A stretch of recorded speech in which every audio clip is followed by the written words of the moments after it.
Welcome to the DocuSign Agreement Cloud. Every industry, every organization, every department, everywhere in the world relies on agreements. The DocuSign Agreement Cloud finally allows you to digitally connect, automate, accelerate, and simplify the way you prepare, sign, act, and manage agreements better. We call that being more agreeable. DocuSign Agreement Cloud. Hello and welcome to our next session in the Digital Practice channel. Just there we showed an advert from our silver sponsors DocuSign. To find out more about the DocuSign Business Cloud, please do visit their booth via the Exhibition Hall tab. Our next interactive session will look at building a digital practice and will be moderated by Lily High, founder of Bookkeeping by Lily. Before I pass you over to Lily, I'd just like to remind you that if you have any questions for our panel, please do submit them in the live discussion area on your screen. We'll have some time dedicated towards the end of the panel session for Q&A, so if you can submit some questions, that would be great. So without further ado, I'd like to pass you over to Lily. Over to you, Lily. Hi, Laura. Thank you, Laura, and everyone who are attending this live with me and three other panelists this afternoon. So topic today is building a digital practice. So we will be as our personal and working lives continue to move online, the way that we do business are clearly transforming. So we see full adoption of mobile phones and social media. All clients are digitally connected online the entire time, especially during this challenging time. So where social media has changed the way we communicate, where technology has changed the way we work, in a world where technologies have changed the client relationships. What do accountants and their practices need to do to remain relevant and competitive? That's the question that we want to ask today. So today we have three experts with us to share their view in creating digital accounting, the challenges and the benefit of adapting the digital transformation. Without further ado, we have Martin Cooper, Director of Cooper Financial Services, which has only established his digital practice 2.5 months ago. Paul Gardner, CEO of Fresh Accounting, who is an advocate on Xero. Alex Hong, Chairman of Hong Kong New Emerging Technology Education Association, who is very passionate about technology and AI. So why don't we start with Martin and Paul and Alex. Tell us who you are, share your role and the nature of your business, and why are you particularly interested in this topic? Sorry, I'll go first. Martin. Yes. Yes. Thanks, Lily. Thanks. So my name is Martin Cooper, as mentioned. So I'm a director and a shareholder in a 100% virtual bookkeeping and management accounts company. So when we talk about 100% virtual, literally that. So no fixed office. We've never met any of our clients face to face. It's truly sort of virtual in that respect. I'm based here in Singapore. The other founder and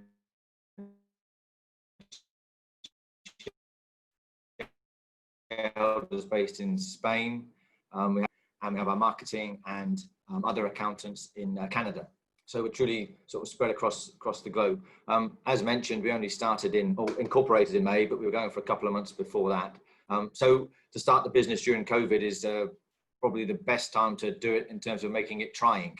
So if it works during this time, it should work during any time. And COVID, as I'm sure we'll hear through this presentation, is just a boost in terms of making people digitize and use the sort of virtual accounting services. So certainly from my business perspective, it's so far so good. Awesome, Martin. I love that how you are. During this COVID time, you started your business, and that is so inspiring. So we pass on to Paul. Hello there. So I'm just trying to struggle with my mute button. So hello, I'm Paul, the CEO of Fresh Accounting. The business was born in Hong Kong in January 2014. We established an office in Singapore late 2016 and was in operation from 2017. We have three distinct services that we offer to clients. One which is accounting, so accounting for SMEs. The second is the financial director and the CFO service. Quite often when clients have the accounting, they might want to tap into the CFO and FD remit on top of the accounting.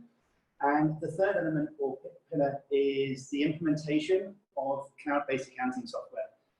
So from small businesses through to mid-sized businesses to large global multinational SMEs, which will then become more of a digital finance transformation project.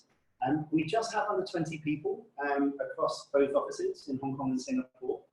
And it really has been an interesting time to build a business where clients operate in the region, in Asia.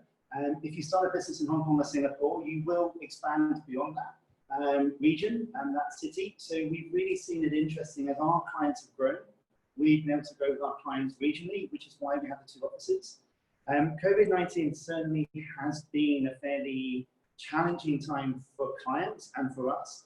And obviously that's the questions we talk about later and how we are adjusting to the new norms.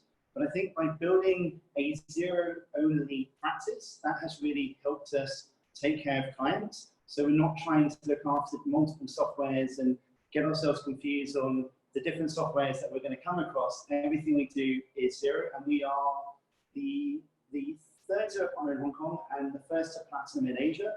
And I think everything we do is really focused on cloud accounting, which is driven by zero. I think you have mentioned zero 3 or 4 times now. Sorry. So now we can go to Alex Hong. Can you introduce yourself? Nice to meet you all here. And I'm the founding chairman of Hong Kong New Emerging Technology Education Association. And actually what we are doing is promote the newest technology, especially in IT for Hong Kong. And in the last 4 years, we have many competitions and events in mainland China, in other European countries, and of course in Asian countries.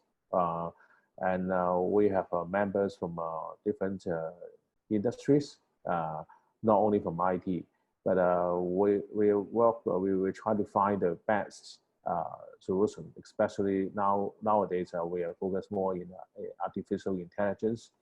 And hope today we can share more about how we can apply technologies and also especially AI and neural network to for you guys, especially you are in the accounting and finance business. Nice to meet you all. That's awesome. I can't wait to actually jump in and chat to you guys about all digital. So a little bit about myself. My name is Lily. I am actually from Melbourne, Australia. We are in totally lockdown now, so digital is really great. It's a very useful tool for us right now. So I have a bookkeeping business operating for 5 years. Yeah, so it's basically a summary of myself. So let's just jump into the questions, shall we? So I want to ask the first question to Martin. Basically, I understand that your business has been operating, since May, which is like 2.5 months old. So fully virtual and evolving as well. Can you please share what sparks you from starting a fully virtual bookkeeping and accounting practice especially during this challenging time? And in your own opinion, what does a digital practice look like? So the spark actually was the other founder. She finished a university in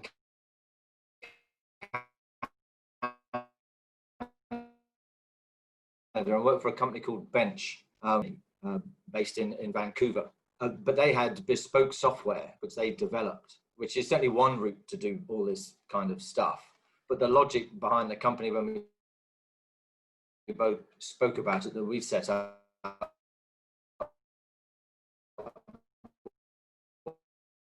was there's no need to have this software and all your own sort of bespoke solutions to various problems that actually exist in full already.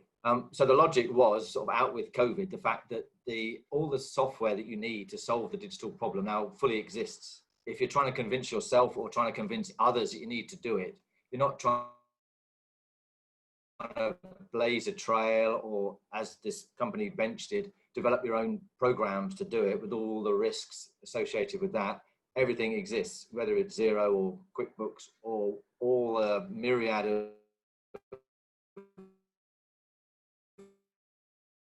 apps attached to those bits of software. And more people understand it. There's a standard sort of bell curve about how people take up new technology, starting with the sort of innovators to the early adopters, the early majority. And we're still in that sort of early phase. So there's many people out there that are very susceptible to understanding and agreeing to this kind of thing.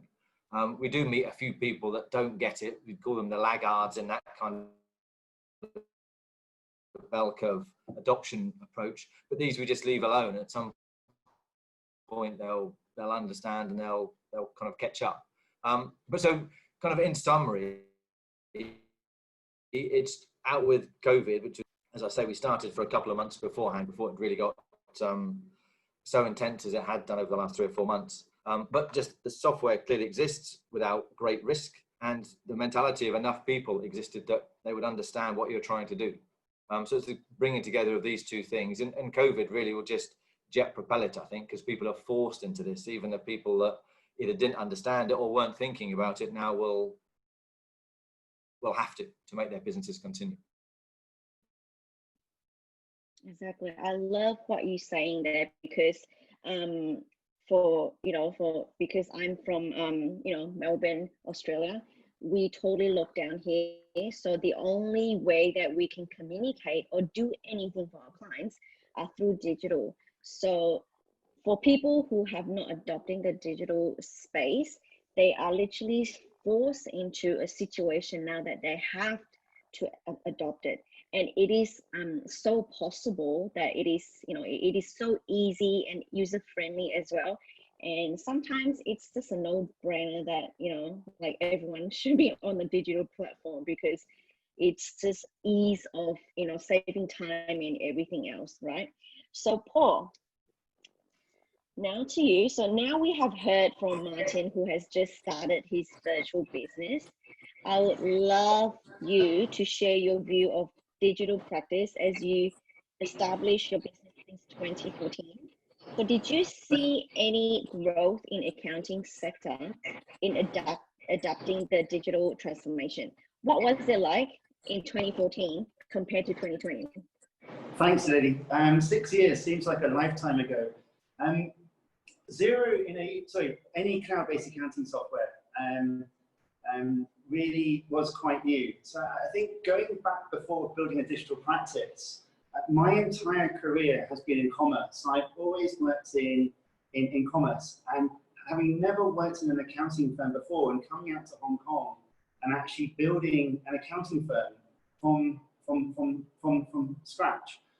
What I think is interesting is I have come across working in various industries of time and billing, PR companies, creative agencies, etc. So having the building blocks of building a firm, in Hong Kong we have over 320,000 SMEs. We have 3,300 accounting firms doing CPA, audit, tax. It's quite a busy, crowded market. So as a management accountant, what I was trying to think of is what is missing? What is the need? What is the opportunity? We don't have sales tax in Hong Kong. We don't have payroll tax in Hong Kong. So we have the simplest form of accounting in the world. And actually, most businesses, not most, but quite a lot, would leave their accounting until the very end of the year. And then we start to look at profitability later down the line, not on a monthly basis. And so decisions will always be made after a year end has been closed. And an audit has been undertaken and a tax bill has arrived. And how do we save tax next year, for example? So I think building a digital practice, what I really want to do was to be able to have a service that wasn't really in existence before. So accounting through to CFO, through to the implementation of software. Those three distinct services really created the basis of multidisciplinary practice. The second thing we really wanted to find was that we've got an idea of what is the service we want to offer, what sort of clients we want to help, what is the need of the clients. And actually, that was also very important, that you can find work anywhere, but try and find the clients that you can meaningfully help, engage with, and grow with and support with at that time. The third element was having a really good team, finding people that of a younger generation that can come in, step in, accountability, responsibility, an opportunity to jump into something without having a full job description, without having you know, a fully thought out, constructive job title and everything that comes with it. So we really wanted to build the services that were quite unique in Hong Kong. As our practice has grown, what we've seen is that this year, from social unrest through to COVID-19, we've really seen businesses still talking about growth, but we see a lot more businesses talking about survival and actually having to get through their current circumstances. And for us, because we are a digital accounting firm, everything we do, from time management, meetings via Zoom or WhatsApp to invoicing, everything we do is in the cloud. So actually, what we found is that we are best placed to help clients get through difficulties. So I think if we could actually practice what we preach, it really allowed us to help clients onto that journey. And whether it's the implementation, migrating a business that is a regional business, Hong Kong and Singapore and around Asia, across to a cloud-based accounting solution from desktop, whether it's actually helping with some of the basic accounting needs to the more the complex accounting needs, like intercompany, for example, through to the CFO, financial director, and advisory, whatever my client feels that they need, we have that ability to offer it.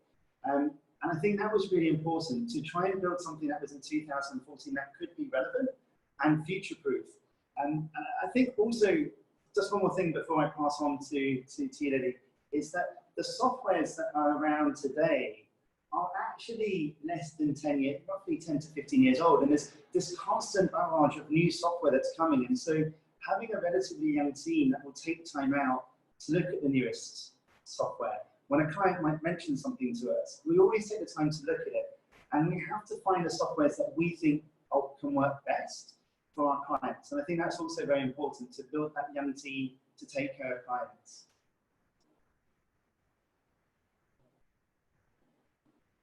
Yeah, absolutely. I love how you say you're nurturing your young team, because the younger generation is actually our future, right? So what does the future look like? Involves a lot of digital. I am sure of that, because like for Australian, like for my point of view in Australia, where we have payroll tax, we have the most complicated tax system in the whole wide world, and we are still adapting the digital platform. And it's so great to see the transformation, the working together, like with the tax office and each individual accounting practices. It's just worked well together, right? I actually have a question from our attendees.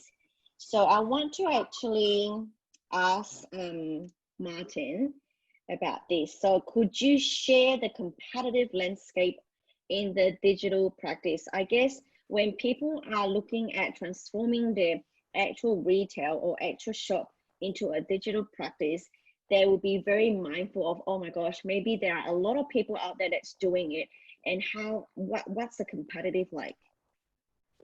So our focus is the UK, which I didn't mention before, but just so that's what I'll be talking about.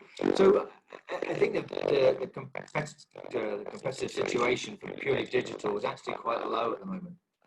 There's a website that's a marketing database, if you like. But the way that works is the key thing you type in is your postcode. And then the way the algorithm works or whatever is, if someone wants bookkeeping within that postcode or close to that postcode, you'll get notification. So that is still stuck in the idea that there's a guy sat in the office that does his bookkeeping, someone brings him the papers, and he only works in a local town. And going to the next town would seem to be something he wouldn't want to do. Whereas, as I mentioned, our company is completely virtual and spread across 3 continents, and it really makes no difference. We don't have the need, but if someone really wanted something urgently, we could do a 24-hour focus onto it.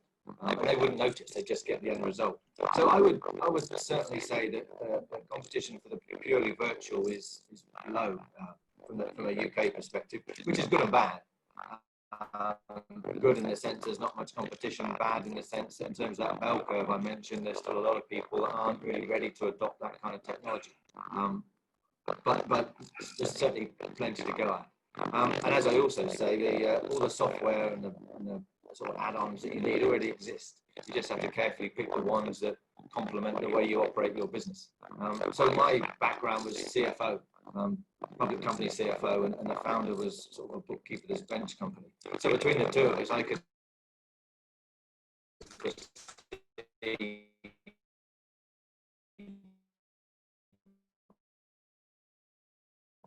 understand what the business needed, and the founder could see how the latest technology was sort of key objective.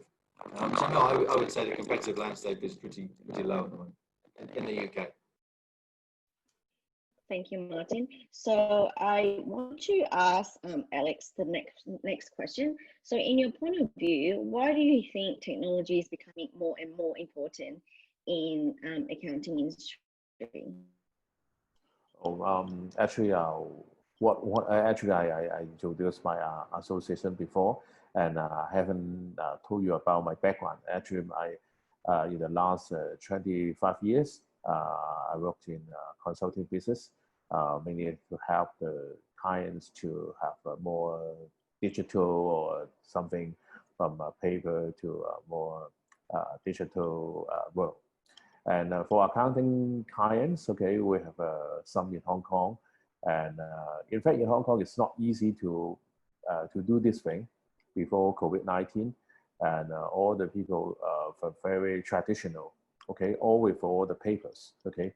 They will not have any. They will try to have for accounting firms. They will have a very big office and have a large team of people, and many graduates from universities, they will start their job to have accounting and auditing, doing very simple jobs, okay, but they get a very good pay in the many years, okay, and but the mindset of the people in Hong Kong, I think that the thing is that not only the old guys, they have a traditional thinking.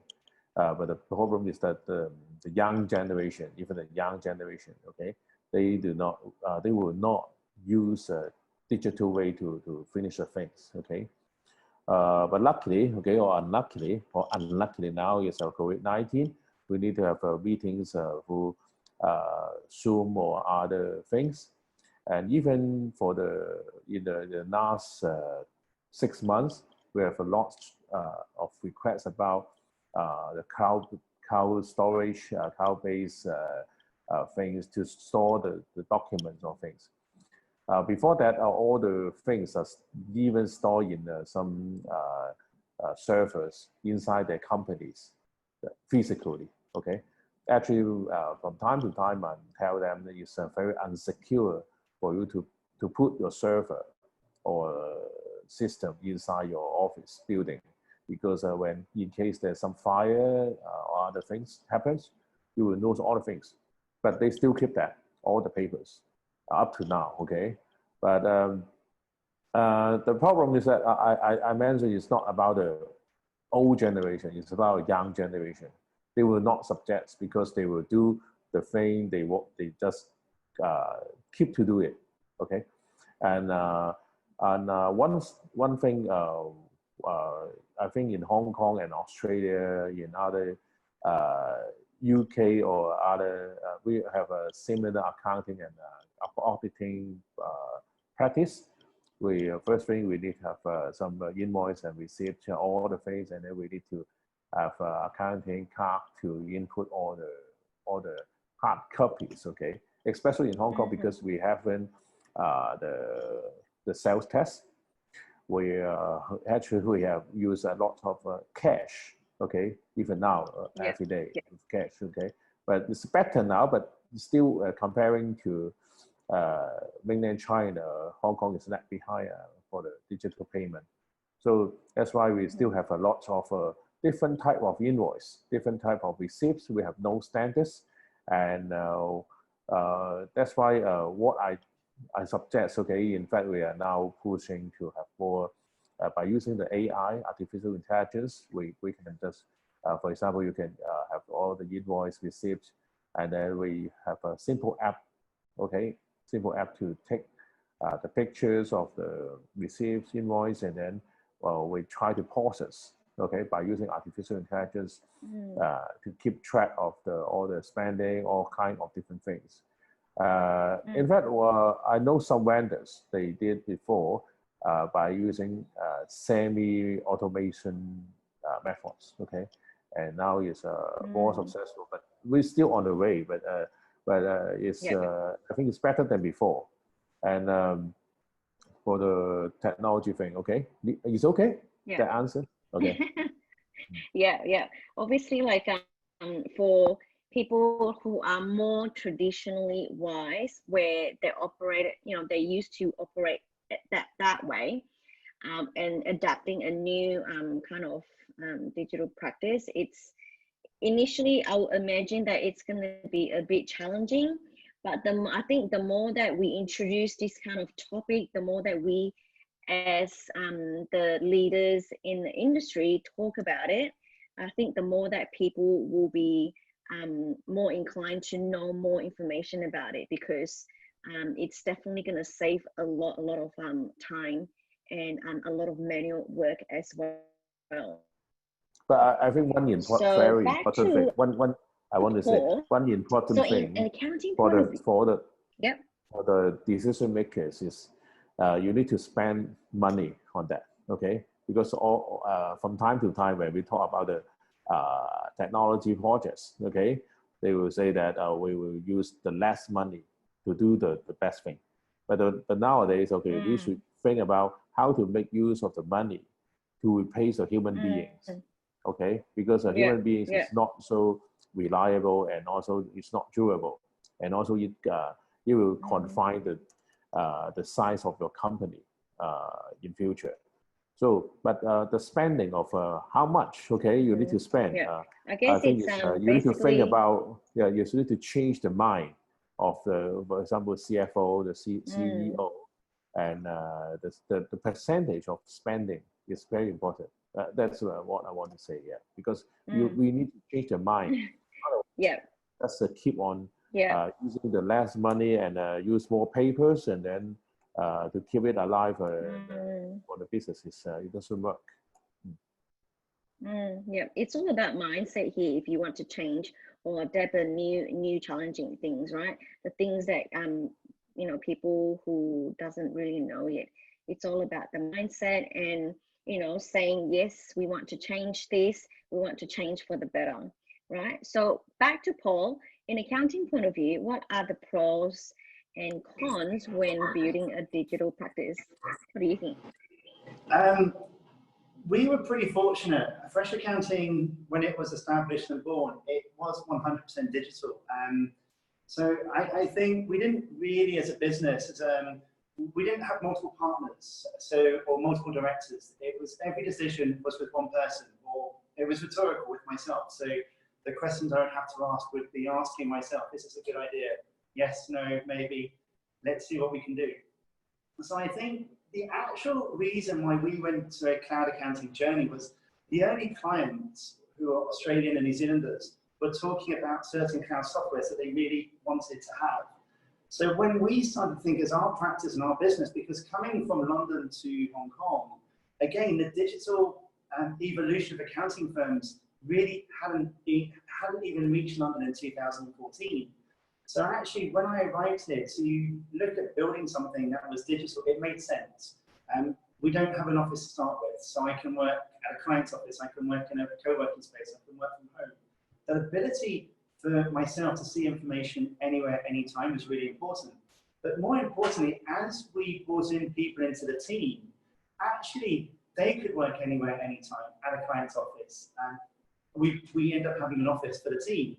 So actually we could see that the fact that our clients were benefiting from a digital innovation and having a digital accounting solution, but we were as well. And actually the sharing of knowledge within the team. So the cons were really about having to learn something that is new, although as accountants, when you use one software, all softwares are fairly similar, that helps. But the sort of cons, we always say we don't have enough time to learn something, we're too busy.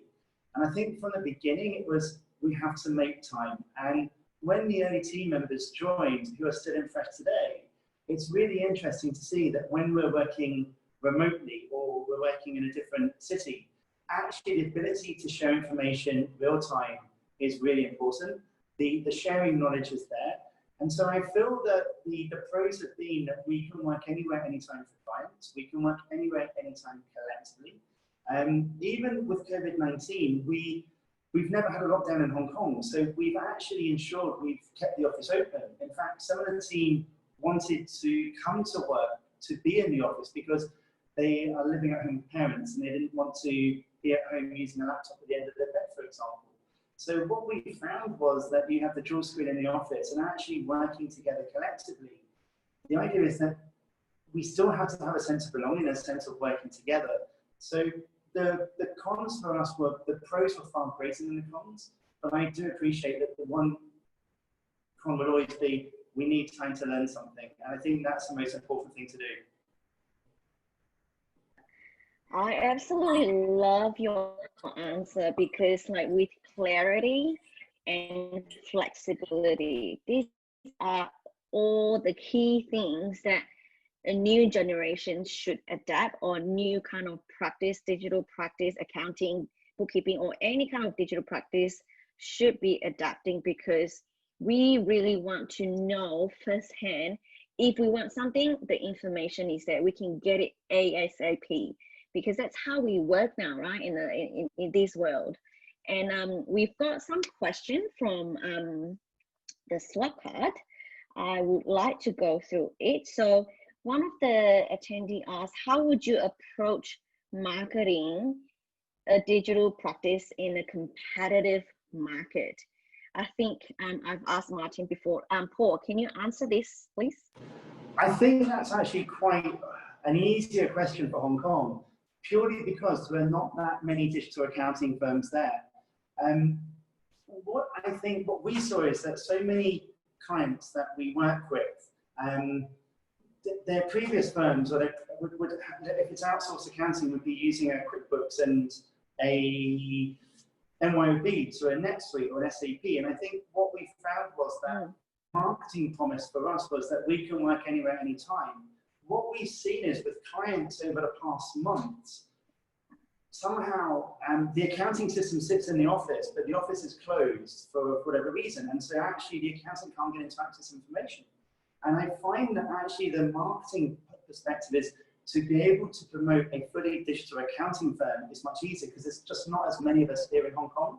Singapore is more competitive, but I feel that in general in Asia, there is, including Hong Kong, there's just not that many of us around. So the ability, I think, is to be able to offer services and demonstrate that with your existing clients.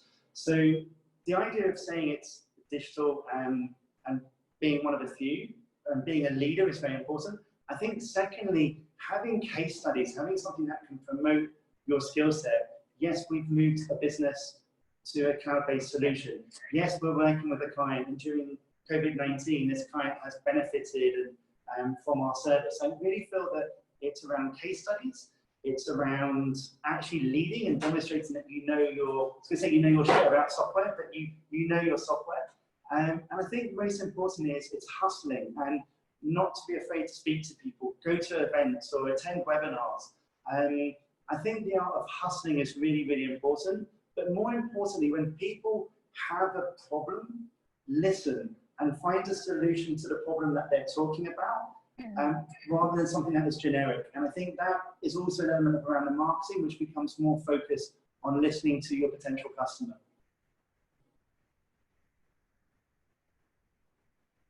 Yep. Love everything that you were mentioning about.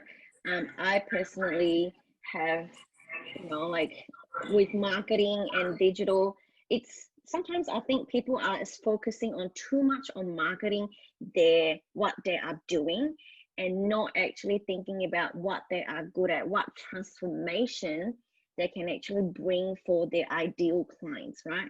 Because as a digital platform, there are millions of people you can reach out to. You can use LinkedIn platform, you can use Instagram, you can use Facebook.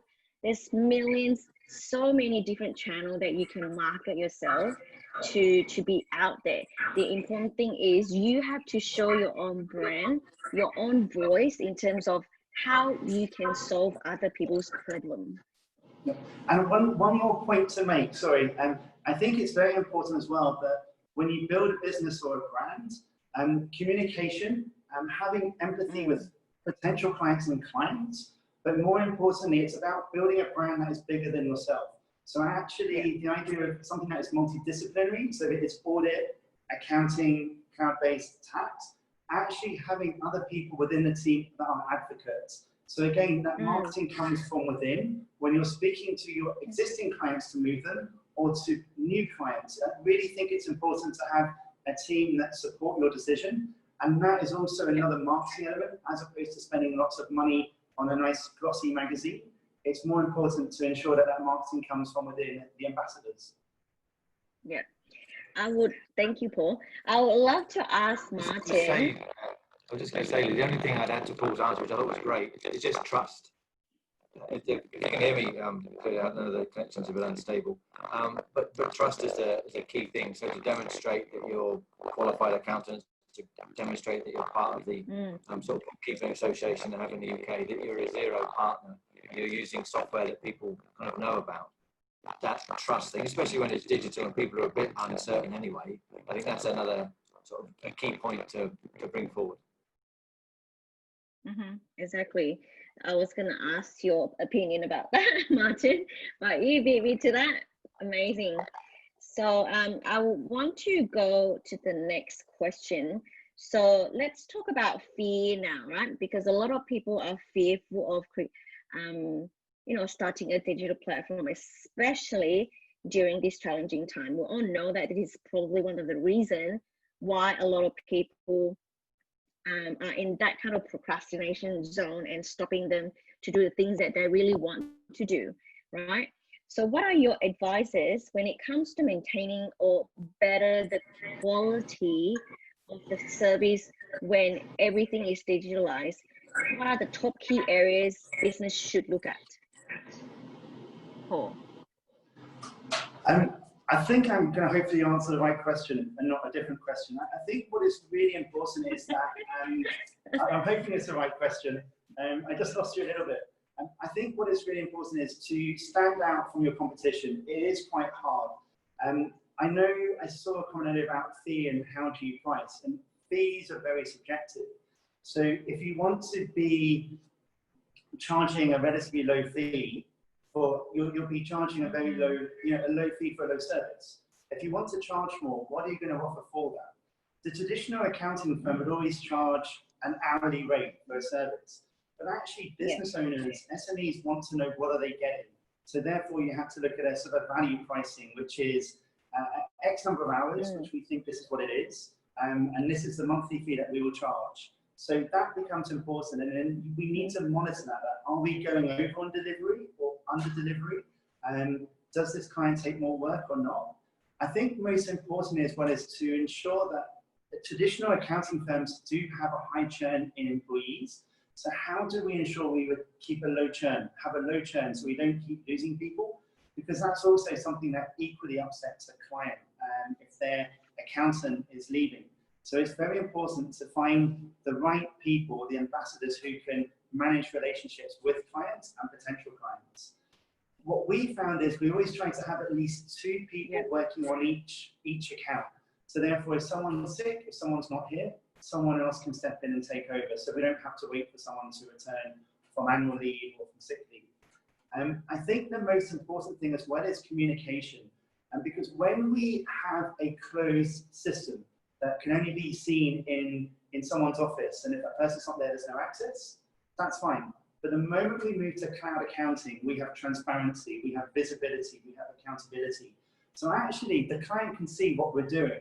So actually, very important in terms of service level agreements, to make sure that if we're telling a client we're going to do something like reconcile bank weekly, we're doing that because the client can see what we're doing. So I feel that cloud accounting has actually making digital firms step up.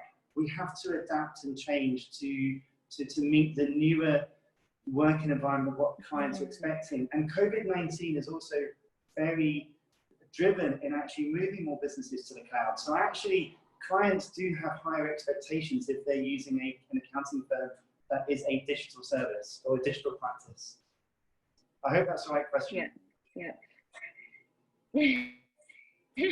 Yes, I think these questions the pricing, because if you're going to charge per hour, you're going to be losing a lot of sleep. So value pricing is the way to go.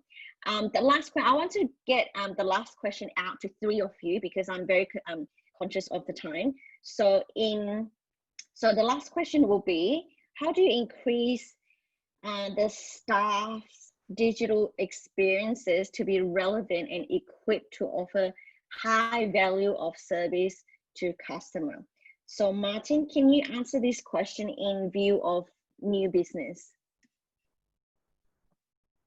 The question is, how do we get the staff that are capable to do the role? Is that right to understand?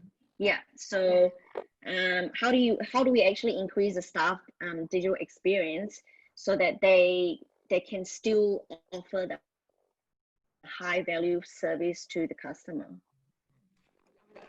We wouldn't tell our clients, it's just really given the way Xero works and add-ons, is how relatively easy the process is.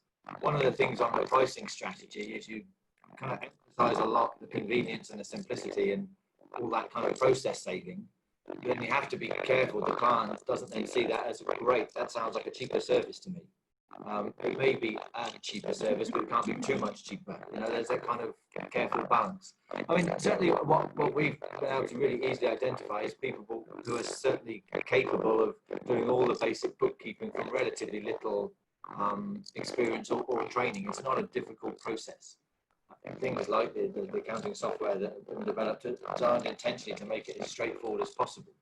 The good thing is, from a sort of pricing perspective, it's still, you need to have that basic clarity on bookkeeping and that kind of stuff. So someone that doesn't understand accounting would still struggle with it.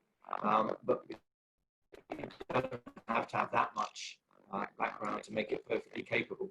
And then what the company does, it's sort of this sort of thin veneer that I think of between the client and our contractors, is that the sort of quality control. So you can get the bookkeeping done by relatively junior staff, and then you can have a quality control function, people that are more experienced just to check that all the right steps have been taken and the numbers look correct at the end of the day, which is why you need someone more experienced at the end just to give all the numbers that kind of review. So I think it's a relatively easy process at the beginning, but you do need a decent quality control. And things, as Paul alluded to like Xero, the client can easily see, and therefore we can easily see if there's a set of books that aren't being reconciled on a regular basis. There are lots of invoices that haven't been done. So it's transparent from that perspective. So it's relatively easy to train. It's transparent how it's going along, and then you have a process. Yeah. So with Paul, can you answer this question in the view of established business? Yes. So I unfortunately left school when I was 17. I started working when I was 18. And I studied for my degree in accounting while I worked, and a lot of my experience from the 18 onwards in accounting in commerce.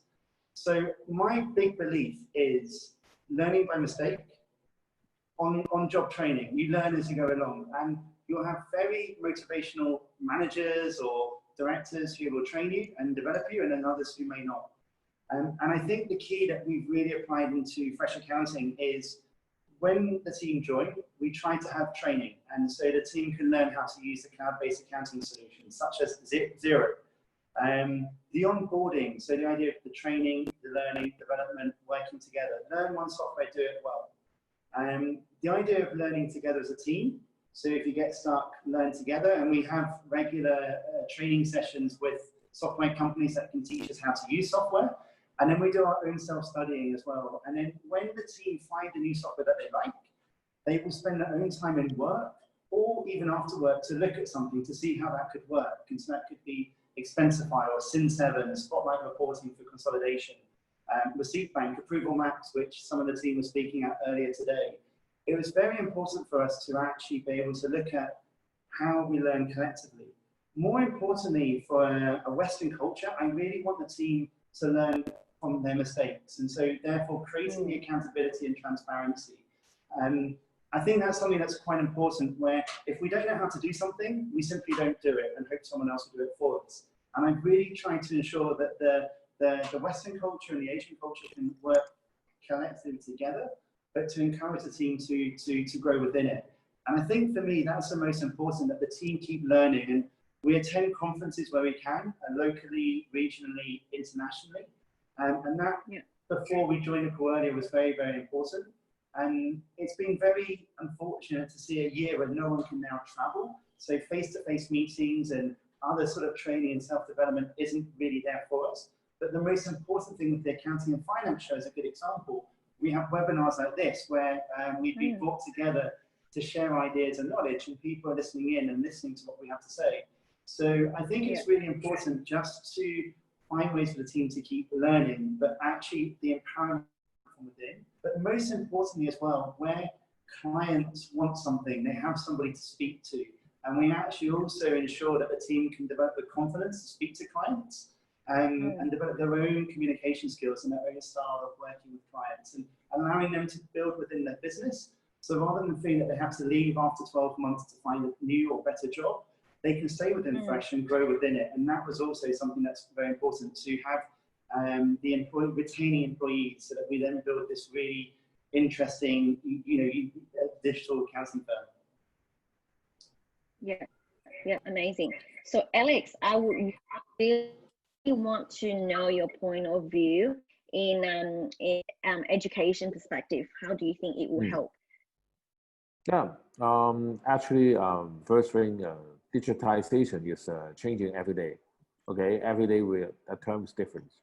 And actually, from my perspective, we will have more training from the basic perspective, from a design thinking. Okay, and I highly recommend all of you to spend time and money, okay, to have a training of your staff, starting from the design thinking. And then you, because of the changing digital world, everything is new, okay? And we should think something out of the box every day. And that's important for the people as a team to do anything. Sometimes if we just try to solve a problem by using the traditional way, you can't find a better way. Just like, for example, the e-payment, okay, in Hong Kong, okay, is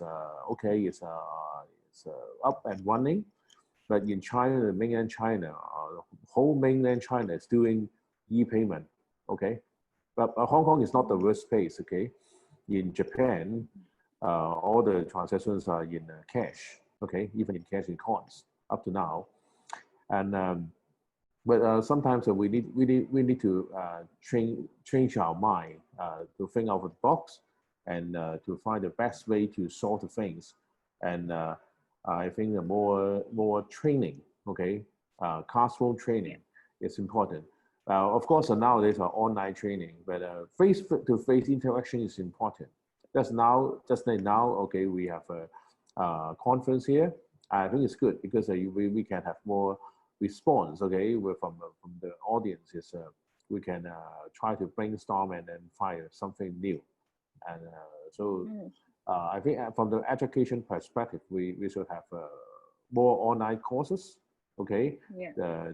But the thing is that we need to have something to work together to find things to solve an old problem by using a new way. And but one important thing is the senior people, okay, the senior guys, they need to adopt to listen to the answer, okay. Otherwise, they will just use the old way, and that's what I want to say, okay. Yeah, I love how you say that, because it's adopting a new challenging, a new practice, digital new thing. We all act like a baby, right? We need to learn things. We need to inject information and knowledge into our mind to be open. And the most important thing is we want to be open in learning things, and our value for a customer should be, the same, as a team, so that we can deliver the highest value of service to the customer. So I think at the end, to make all this work, we need to have an open mindset. We need to have a great value, that same value in a team, great clarity of what we want to achieve, and communication are the key as well. So I thank you so much for all of you panels, for sharing your experience and knowledge with everyone here. Thank you. Thank you. Brilliant. Thank you, Lily, Martin, Paul, and Alex for that fantastic discussion. I hope that you, as our attendees, found it useful and that you're now feeling inspired to continue in your digital transformation journey. If you have any questions for the panel, please do contact them directly. We'll be moving on to our next session very shortly, but before that, let me leave you with an advert from our Silver Sponsors DocuSign. Welcome to the DocuSign Agreement Cloud. Every industry, every organization, every department, everywhere in the world relies on agreements. The DocuSign Agreement Cloud finally allows you to digitally connect, automate, accelerate, and simplify the way you prepare, sign, act, and manage agreements better. We call that being more agreeable. DocuSign Agreement Cloud.